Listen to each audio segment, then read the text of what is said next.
کہ اللہ کی مخلوق میں سب سے افضل، اکمل اور سب سے بہترین عمدہ مخلوقات میں اولین مخلوق انبیاء کرام ہیں۔ اور سب سے پہلے حضرت آدم علیہ السلام جب اللہ کی طرف سے مشکل میں آتا ہے، امتحان میں آتا ہے، تو وہ کیا پکار کرتا ہے؟ ربنا ظلمنا انفسنا وان لم تغفر لنا وترحمنا لنكونن من الخاسرین۔ اے ہمارے رب، ہم نے ظلم کیا اپنی جانوں پر، وَإِن لَمْ تَغْفِرْ لَنَا، اور اگر آپ ہماری مغفرت نہ کر دے، اور اگر آپ ہمیں معاف نہ کر دے، وَتَرْحَمْنَا، اور اگر آپ ہم پر رحم نہ فرمائے، لَنَكُونَنَّ مِنَ الْخَاسِرِينَ، یقیناً البتہ ہم ضرور و ضرور نقصان اٹھانے والوں میں سے ہو جائیں گے۔ جب حضرت یونس علیہ السلام مچھلی کے پیٹ میں ہے، اس وقت بھی اس کی پکار کیا ہے؟ لا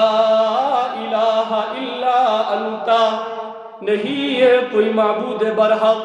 سوائے آپ کے، سبحانک انی کنت من الظالمین، پاک ہے آپ کی ذات ہر قسم کی معبودوں سے، پاک ہے آپ کی ذات ہر قسم کے یغوث، ود، نصر، یعوق، نصر، جتنی بھی بت ہے سب کے سب اصنام سے آپ کی ذات پاک ہے۔ سبحانکا، ہر قسم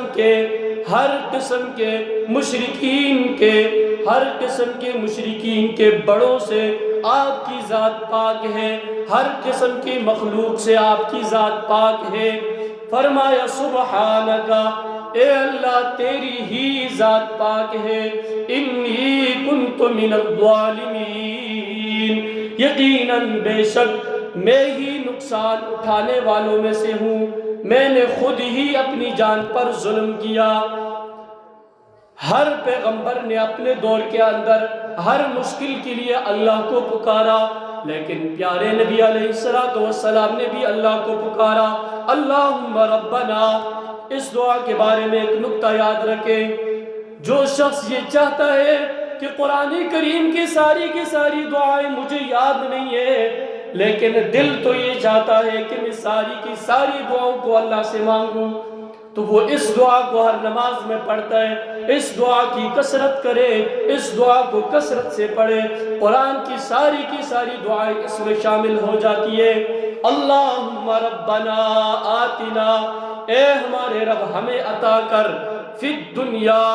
دنیا کے اندر، حسنتاً اچھائی، ساری کی ساری دنیاوی اچھائیاں اس دنیا کے اندر ہے، وفی الآخرت، اور آخرت کے اندر بھی، حسنتاً اچھائی، ہر نیک کام کرنے کی توفیق عطا